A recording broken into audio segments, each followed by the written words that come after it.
At an amusement park or the state fair, you might find a game of skill called whack-a-mole. The point of the game is quite simple. Wait for a mole to raise its head above a platform and then whack it with a mallet before the mole quickly ducks below the platform.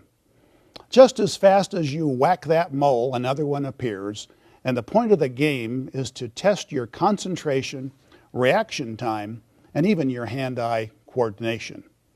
Like the amusement game, whack-a-mole management is a style of managing or leading where a manager waits for what is believed to be a wrong behavior and then whacks it and the offender with words or actions. This style has also been called managing by exception because the manager primarily reacts to people who act in exception to prescribed expectations. In other words, whack-a-mole management is non-strategic and totally tactical. Future problems, issues, trends, threats, and opportunities will be a surprise because the manager has his or her head down waiting for the next mole to raise its head. 4 of the causes of whack-a-mole management seem to be, number 1, poor organizational skills. Some people are simply more organized than others. A lack of personal organization can force a manager to live in a totally tactical world. A person's ability to be organized comes from temperament, or it might be part of personality, and it could be through training. Some people have a natural organizational skills, and other people have learned these skills through life's experiences. So, how are your organizational skills? Do you live in a state of clutter and mess? Are you embarrassed to have people see your work area? How often are you unable to find something that you need at the moment? If you need better organization, then find someone who is organized and make a deal. Say to that person, "Let me ask you to help me and teach me how to be better organized." Then pay attention and do what the person says. The second attribute is the failure to prioritize. The ability to prioritize is essential in order to be proactive and plan ahead. Have you written down a list of your priorities, both personal and professional? If you haven't taken the time to prepare such a list, you may be less prioritized than you think.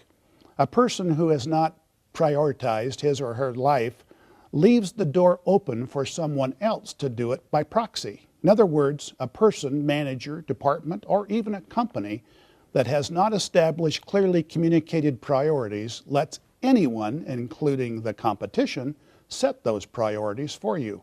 The third reason is the failure to delegate. Oh, I frequently encounter managers and leaders who have a deep-seated resistance to delegation. Perfectionists resist delegation because they want the job done perfectly, and of course, only they can be perfect. Control freaks want to control everything, and the untrained and experienced manager avoids delegation because he or she may not know any better or how to do it. One of the most critical skills a manager must learn is how important it is to let go of some tasks and responsibilities and delegate them to others. The job of managing others is to develop them through the delegation of both responsibility and authority, not hold things back because of your own personal weaknesses. Number 4 is activity addiction. Some managers become addicted to being busy. They think having their plate full each day means that they are effective. Being busy is not the same as being effective. Truthfully, some highly effective people are not overly busy at all. They have time to plan and think.